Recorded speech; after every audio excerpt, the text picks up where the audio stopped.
Hello friends, welcome to self made tutorial. जैसे कि आपको पता है कि बीएड फर्स्ट ईयर का क्रैश कोर्स चल रहा है, तो ये आपका उस सीरीज का 4th वीडियो है। अगर आपने 3 वीडियोस नहीं देखे हैं तो फटाफट देख लीजिए, तभी आपको ये समझ में आएंगे ये वीडियो। ओके, तो चलिए, जैसे कि मैंने आपको बताया था कि इसमें मैं आपको चार्ट, स्मार्ट चार्ट वगैरह जो भी है वो इम्पोर्टेंट है, जिससे आप एग्जाम में अपना मार्क्स गेन कर सकते हैं ज़्यादा से ज़्यादा, वो मैट्रिक आपको बताऊंगी।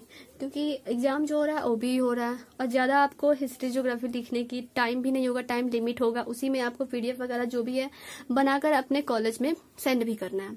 तो आप कैसे एग्जाम में फास्ट लिखें और इजी में लिखें और कुछ टेक्निकल माइंड लगा के आप लिखें जिससे आपका मार्क्स गेन हो। ओके, तो देखिए ये है जैसे ये है एक चार्ट, ये है एस्पेक्ट ऑफ डेवलपमेंट, यानी कि इसमें जो विकास के पक्ष होते हैं, जो मैंने आपको बताए थे विकास क्या है, कंसेप्ट बताए थे, तो आप उसमें डेवलपमेंट के अगर कंसेप्ट पूछे तो उसमें भी डाल सकते हैं। और जैसे थियरी है, मैंने बताया कि नेक्स्ट वीडियो में हम ये थियरीज पढ़ेंगे, तो मैंने उससे पहले सोचा कि मैंने जो इसके एस्पेक्ट हैं, यानी जो थियरीज में जो डेवलपमेंट के बारे में, जिसके बारे में थियरी बनाए गए हैं, उसके बारे में थोड़ा बहुत मैं बता दूं।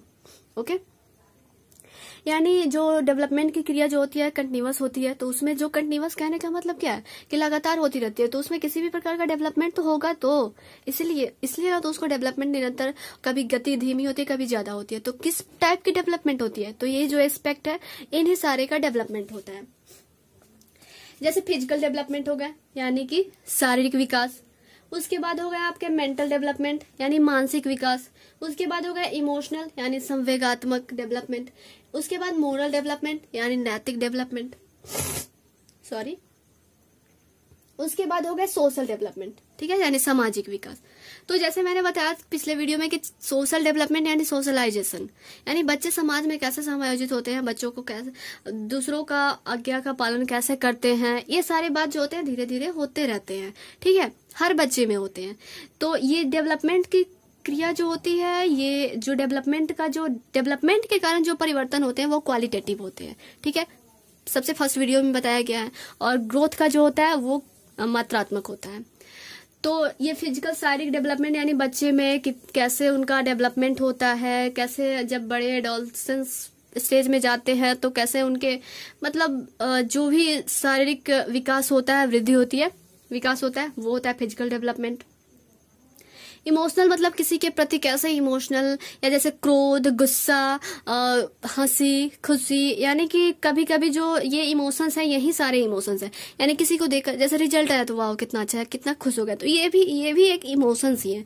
तो किस हिस्से में, जैसे 0 से 3 मंथ के बीच में आपके सिर्फ क्या होता है, कष्ट और आनंद ही होता है। बच्चा उसको कष्ट होता है तो वो रोता है, और जब उसे जब उसे इच्छाओं की पूर्ति होती रहती है तो वो आनंदित रहता है, ठीक है। उसके बाद 6 मंथ में क्रोध, ये सारे डेवलप होते हैं।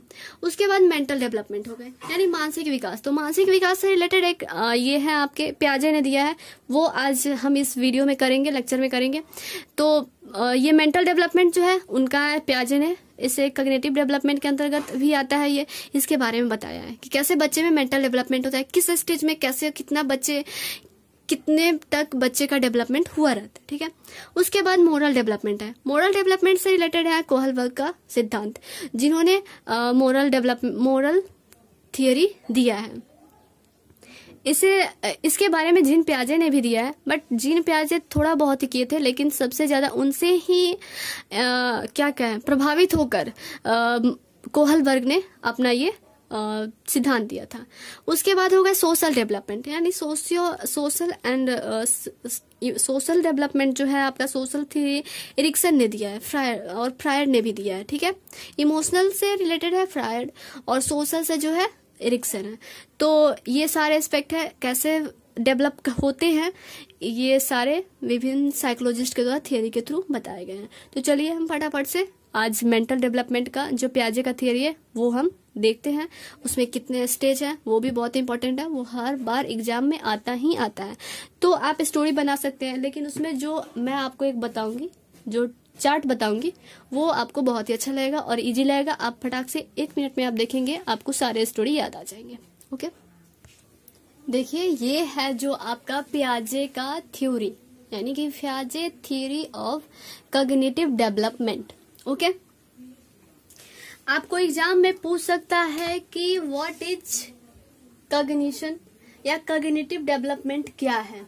ठीक है, उसके बाद बोल देगा कि पियाजे द्वारा दिए गए सिद्धांतों के जितने भी अवस्थाएं हैं कैसे उनमें संज्ञानात्मक विकास होता है उसका वर्णन करें।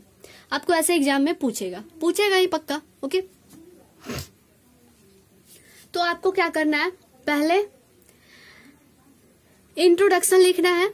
ठीक है, उसके बाद आपको एक बुलेटिन देनी है और कॉग्निशन लिखना है या कॉग्निटिव डेवलपमेंट लिखना है, और उसके बारे में कॉग्निशन के बारे में बताना है, यानी कि संज्ञान क्या है, यानी संज्ञानात्मक विकास क्या है। तो संज्ञानात्मक विकास एक ऐसी प्रक्रिया है जिसमें मेंटल मानसिक विकास होता है। ठीक है, यानी मानसिक विकास कहने का मतलब तर्क करने की क्षमता का विकास, स्मृति, भाषा विकास इसी में आता है। ठीक है, विचार करने की, और उसके बाद हो जाएगा आपका मूर्त अमूर्त थिंकिंग, यानी कि जितने भी आप ये समझ लीजिए जितने भी काम में आपके दिमाग का काम लगे वो समझ जाइए आपका कॉग्निटिव डेवलपमेंट है। आपको नॉर्मल भाषा में समझाने के लिए मैंने बोला है। ओके, आपको इससे इजीली समझ आएगा।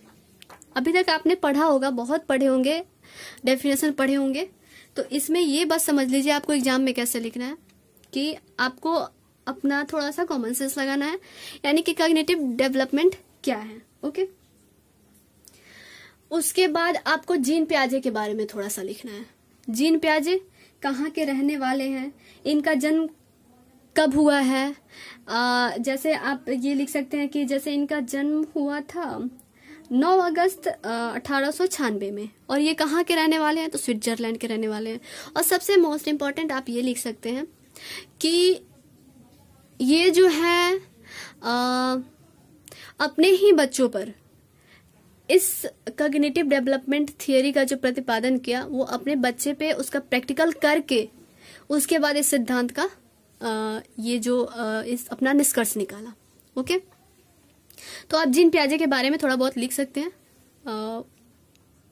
ओके, उसके बाद आप उसके बारे में लिख देंगे, तो उसके बाद जो आप स्टार्ट करेंगे इनका डेवलपमेंट। इसमें कुछ इंपॉर्टेंट इनकी बातों में है, जैसे आपने सुना होगा स्कीमा। आप ये भी लिख सकते हैं कि इनके थियरी को स्टेज थियरी भी कहते हैं, विकासात्मक थियरी भी कहते हैं, डेवलपमेंटल थियरी भी कहते हैं, स्टेज थियरी कहते हैं। मतलब बहुत से सारे जितना भी आप जानते होंगे आप वो डाल सकते हैं इसके अंतर्गत, जीन पियाजे के अंतर्गत। ठीक है, उसके बाद लिखेंगे आप थियरी ऑफ जीन कॉग्निटिव पियाजे थियरी ऑफ कॉग्निटिव डेवलपमेंट, एक नया बुलेटिन देंगे। अब वहां से आप ये लिखना स्टार्ट करेंगे, यानी कि उनके सिद्धांत में जैसे स्कीमा आपने सुना होगा, यानी जिस स्टेज में बच्चा कुछ सीखता है, ओके, वो स्कीमा कहलाता है। उसके बाद आपने इनके थियरी में पढ़ा होगा इक्विलिब्रियम, यानी संतुलनीकरण। इसमें आपने 2 कंसेप्ट पढ़ा होगा, एसिमिलेशन एंड एक और है आपका एकोमोडेशन।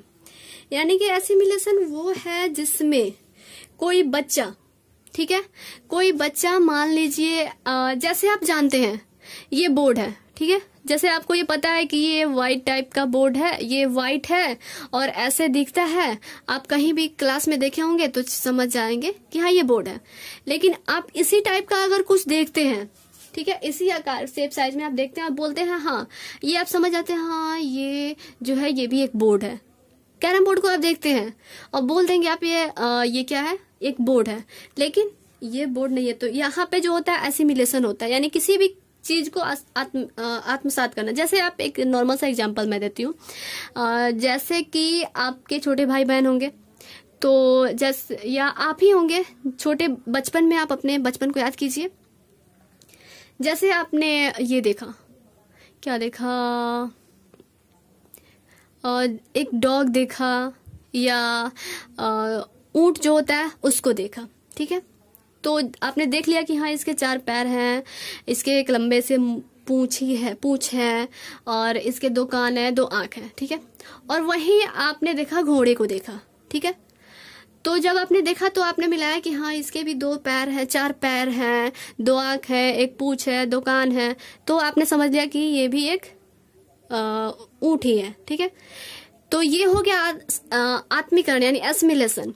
लेकिन जब आप उसमें मॉडिफिकेशन करेंगे, अपने जो आपका इंफॉर्मेशन है उसमें मॉडिफिकेशन करेंगे, यानी आप बताएंगे कि नहीं ये जो ऊंट जो होता है यानी कैमल जो होता है उसमें क्या होता है, एक हम्प निकला होता है, यानी जो उसका कुबड़ होता है वो निकला होता है, लेकिन घोड़े में क्या होता है वो नहीं होता है। तो आप ऐसे मॉडिफाई कर दिए, यानी उसको क्या बोले, आप उसका कंपैरेटिव जो आप नॉलेज लिए वो होता है एकोमोडेशन, यानी कि किसी भी चीज में उसके इंफॉर्मेशन में मॉडिफिकेशन करके जब आप उस नॉलेज को लेते हैं तो वो एकोमोडेशन होता है। तो ये 3 कंसेप्ट जो है जीन प्याजे ने दिया था। इसी के थ्रू इक्विलिब्रियम करके यानी संतुलिनीकरण करके बच्चा जो है अपना डेवलपमेंट करता है। ठीक है, तो आप ये बहुत सारे जो है डाल सकते हैं। ठीक है, उसके बाद आ जाएगा आपका कि हाँ जीन प्याजे ने कितने स्टेप दिए थे, स्टेज दिए थे कॉग्निटिव डेवलपमेंट के, तो वो जो है 4 हैं आपके, आप देख सकते हैं यहाँ पे। ठीक है, आपको दिख रहा है? ओके, तो देखिए फर्स्ट स्टेज जो है आपका, यहाँ पे जो डायग्राम दिया हुआ है आप ऐसा ही एग्जाम में हूबहू आप डालिएगा। ओके, ये भूलिएगा नहीं, भले थोड़ा सा स्टोरी कम लिखे लेकिन ये पक्का डालिएगा। तो आपका हो जाएगा स्टेज, ये है, ये पीरियड है कितने से कितने साल तक एक स्टेज चलता है। उसके बाद मेन जो कैरेक्टरिस्टिक है मैंने वही लिखा है, वैसे मैं बोल के आपको बता दूंगी, अदरवाइज आप कंफ्यूज हो जाएंगे। अगर यही आप लिख देंगे ना, ये जो है बहुत ही मेन इंपॉर्टेंट कैरेक्टरिस्टिक है, तो आप हो जाए, काम चल जाएगा। तो देखिए यहाँ पे जो है फर्स्ट जो होता है सेंसरी मोटर। अब इसका हिंदी भी बताना पड़ेगा, यानी जो हिंदी वाले बच्चे होंगे उनको पढ़ने में प्रॉब्लम होगी, है ना। तो इसके जो होते हैं संवेदी गामक अवस्था, ठीक है, इसके होते हैं ये कितने से कितने ईयर्स तक होता है, 0 से 2 ईयर्स तक होता है। उसके बाद ये जो इसके कैरेक्टरिस्टिक है वो है ऑब्जेक्ट परमानेंस, यानी इसका अर्थ क्या हुआ, तो ये हुआ कि बच्चे जो है इतना उनमें कैपेसिटी हो जाती है, यानी उनका मानसिक डेवलपमेंट हो जाता है कि अगर कोई वस्तु उपस्थित नहीं है, जैसे वो इससे खेलते हैं और ये हटा दिया जाए तो उन्हें ये नहीं लगेगा कि ये सामान हट गई, उन्हें पता है कि ये जो हमारी नजर से दूर है वो भी उपस्थित है। ठीक है, उसकी भी वो वस्तु भी उपस्थित है, भले ही हमारे नजर के सामने नहीं है लेकिन वो उपस्थित है।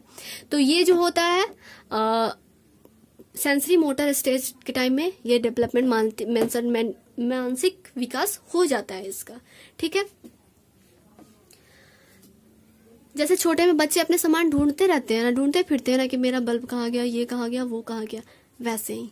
ओके, उसके बाद नेक्स्ट जो होता है प्री ऑपरेशनल स्टेज, यानी पूर्व क्रियात्मक अवस्था, हिंदी में होगा इसका अर्थ। ये जो होता है 2 से 6 ईयर्स तक चलता है, 2 से 6 या 7 ईयर्स तक। ठीक है, इसमें जो मेन इसके कैरेक्टरिस्टिक है आपके वो हो जाते हैं लैंग्वेज डेवलपमेंट। उसके बाद हो जाएंगे आपके क्या लॉजिकल थिंकिंग, यानी प्री लॉजिकल थिंकिंग, हल्का फुल्का चिंतन स्टार्ट हो जाता है। उसके बाद कंसेप्ट फॉर्मेशन, लास्ट ईयर में 7 ईयर में कंसेप्ट का फॉर्मेशन होने लगता है, जैसे मैं कौन हूँ, ये सामान क्या है, जैसे टाइम का कंसेप्ट। ठीक है, ये इतना टाइम हो रहा है, ये सारे बहुत सारे कंसेप्ट है, आपको इतना डीप अभी नहीं पढ़ना है, अदरवाइज आप कंफ्यूज हो जाएंगे। जब नए बैच स्टार्ट होंगे उसमें आपको 1 बाय 1 यानी एक एक पॉइंट पढ़ाया जाएगा, जब सीटेट की तैयारी प्रिपरेशन करवाई जाएगी। ओके, उसके बाद जो इसका मेन एक और इम्पोर्टेंट ये है, ये इसमें बच्चे जो होते हैं ईगोसेंट्रिक होते हैं, वो खुद के ही बारे में सोचते हैं। ठीक है, इसलिए यहाँ पे ईगोसेंट्रिक आपको ऑब्जेक्टिव टाइप क्वेश्चन में अभी तो नहीं पूछेगा, लेकिन जब आप कॉम्पिटिटिव एग्जाम देंगे कॉम्पिटिटिव तो उसमें आपको एग्जाम में पूछ सकता है। ठीक है, तो ये होता है। और यहाँ पे जो लिखा है कलेक्टिव मोनोलॉग, ये क्या होता है, इसमें एक और इम्पोर्टेंट है कैरेक्टरिस्टिक एनामिज्म, यानी कि बच्चे जो होते हैं किसी वस्तु को या गुड्डे गुड़ियों को जीवित मानकर उनसे बातें करते रहते हैं, बिना सिर पैर की बातें करते रहते हैं।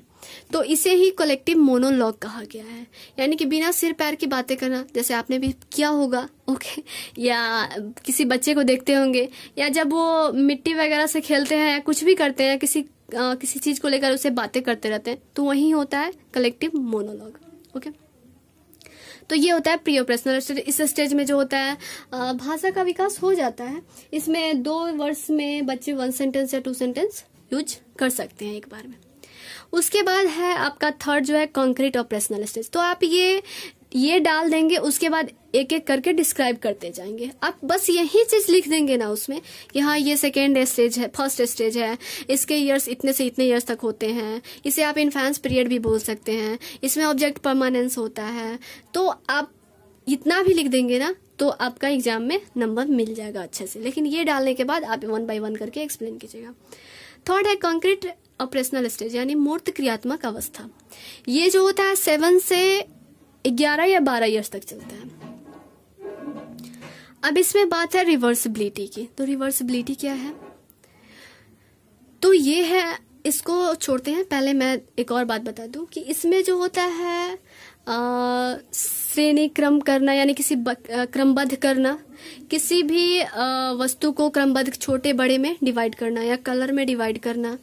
उसके बाद आपका इसमें आ जाता है क्लासिफिकेशन करना, ये लड़का ये लड़की, ये वस्तु, इस टाइप के जो कैरेक्टरिस्टिक होते हैं, इसमें बच्चे का डेवलपमेंट, मानसिक डेवलपमेंट हो जाता है। ठीक है। उसके बाद रिवर्सिबिलिटी कहने का मतलब ये हुआ कि जैसे पियाजे ने एक ये किया था, उन्होंने एक एक्सपेरिमेंट किया था जिसमें एक पतले और लंबे ग्लास लिया और एक चौड़े बॉटम वाले और छोटा ग्लास लिया। उसमें दोनों में बराबर दूध रखा। ठीक है, पतले वाले ग्लास में रखा, फिर उसके बाद मोटे वाले ग्लास में रखा। उसके बाद बच्चों से पूछा, प्री ऑपरेशनल वाले स्टेज के बच्चों से और कॉन्क्रीट ऑपरेशनल स्टेज वाले बच्चे से, उन्होंने पूछा कि किस ग्लास में दूध ज्यादा है। तो उन्होंने देखा कि कॉन्क्रीट ऑपरेशनल स्टेज वाले जो बच्चे थे उन्होंने कहा कि दोनों ग्लास में दूध समान है। लेकिन प्री ऑपरेशनल स्टेज वाले बच्चे ने क्या किया, उन्होंने कहा जो पतले और लंबे दिख रहे थे उसमें दूध ज्यादा है और इसमें कम है। तो इन्होंने ये कहा कि प्री ऑपरेशनल स्टेज में जो होता है इरिवर्सिबिलिटी होती है। ठीक है, और कॉन्क्रीट स्टेज वाले बच्चे में जो होता है रिवर्सिबिलिटी की क्षमता आ जाती है। यानी इसमें ये धारण करने की क्षमता आ जाती है कि कोई भी वस्तु एक रूप में होने से अगर उसको दूसरे वस्तु में अगर उसका आकार चेंज किया जाता है तो उसका वॉल्यूम जो है चेंज नहीं होता है, जैसा है वो वैसा ही रहता है।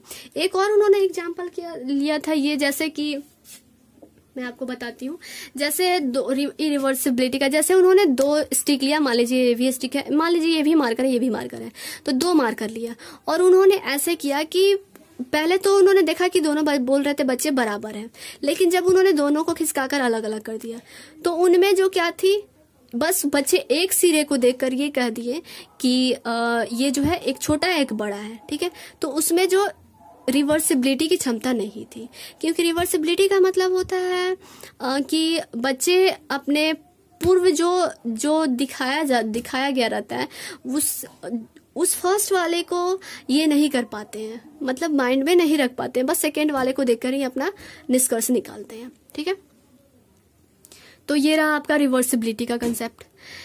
नेक्स्ट है फॉर्मल ऑपरेशनल स्टेज। आप इतना भी सारा लिख सकते हैं जो मैं बोल रही हूँ, अगर आप सुन के अच्छे समझ रहे हैं तो आई होप आपको समझ में आ रहा होगा, तो आप लिख देंगे तो आपको दूसरा कुछ लिखने की जरूरत नहीं है। ठीक है, नेक्स्ट है फॉर्मल ऑपरेशनल स्टेज, यानी ये जो होता है आपका क्या होता है फॉर्मल ऑपरेशनल स्टेज, आप देख लीजिएगा, हमें भी कमेंट में करके बताइएगा। ओके, तो फॉर्मल ऑपरेशन स्टेज होता है, ये जो होता है 12 से 18 ईयर्स तक चलता है, या 12 से अबव ईयर्स, तो 12 से 18 ईयर्स तक अप्रॉक्स एडोलसेंस स्टेज तक तो ये हो ही जाता है सारा का सारा मानसिक डेवलपमेंट। ओके, तो इसमें जो होता है एब्स्ट्रैक्ट थिंकिंग होती है, लॉजिकल थिंकिंग होती है, उसके बाद हाइपोथेसिस बच्चे बना सकते हैं, यानी कि वो अपना निष्कर्ष निकाल करके खुद से उसको हाइपोथेसिस करके उसका ये जांच वगैरह जो है टेस्ट कर सकते हैं। तो इस समय तक सारे गुण मेंटल डेवलपमेंट, सारे मतलब मेंटल डेवलपमेंट जितना भी डेवलपमेंट होना चाहिए वो यहाँ तक हो जाता है। ठीक है, तो यही है पियाजे के। और यहाँ पे एक और है कंक्रीट ऑपरेशनल स्टेज, इसलिए कहता है कि यहाँ पे कॉन्क्रीट थिंकिंग होती है, यानी कि बच्चे कुछ देखें, जैसे ये डस्टर, तो डस्टर के बारे में ही बताएंगे, इससे क्या होता है अगर ये नहीं जानते हैं इसका फंक्शन क्या है तो इसके बारे में नहीं बता सकते। ठीक है, जितना देखेंगे बस उतना ही फोकस करके बताएंगे, यानी उसे कहते हैं कॉन्क्रीट थिंकिंग। ओके, तो ये रहा आपका पियाजे का थियोरी। और लास्ट में आप निष्कर्ष के रूप में लिख सकते हैं, या आपको इम्प्लीकेशन भी पूछता है शिक्षा के क्षेत्र में इसका क्या उपयोग है, तो आप बता सकते हैं शिक्षा के क्षेत्र में ये बच्चे के उसके एज के अकॉर्डिंग हम पढ़ा सकते हैं, या उसको क्या इंटरेस्ट है, क्या बच्चे का इस स्टेज में क्या करना है, तो उसके अकॉर्डिंग मास्टर जो है, टीचर जो है उसको बताएगा, समझाएगा, कैसे प्रैक्टिकल करके बताएगा, ज़्यादा से ज़्यादा उसे क्या देगा, प्रॉब्लम देगा ताकि वो सॉल्व कर सके। ओके, तो यही है आपका एजुकेशनल इम्प्लीकेशन। तो आप लास्ट में अगर पूछ रहा है तो एजुकेशन इम्प्लीकेशन डाल सकते हैं, अदरवाइज आप निष्कर्ष में डाल सकते हैं, निष्कर्ष में लिख सकते, निष्कर्ष डाल के कुछ आपका जो इसका निष्कर्ष निकला वो डाल सकते हैं। ओके, तो ये रहा आपका पियाजे थ्योरी। आपको यह वीडियो कैसा लगा, अच्छा लगा हो तो लाइक करें, शेयर करें, फ्रेंड्स में ज़्यादा से ज़्यादा शेयर करें। चलिए फिर मिलते हैं नेक्स्ट वीडियो में नेक्स्ट टॉपिक के साथ, तब तक के लिए बाय बाय, टेक केयर।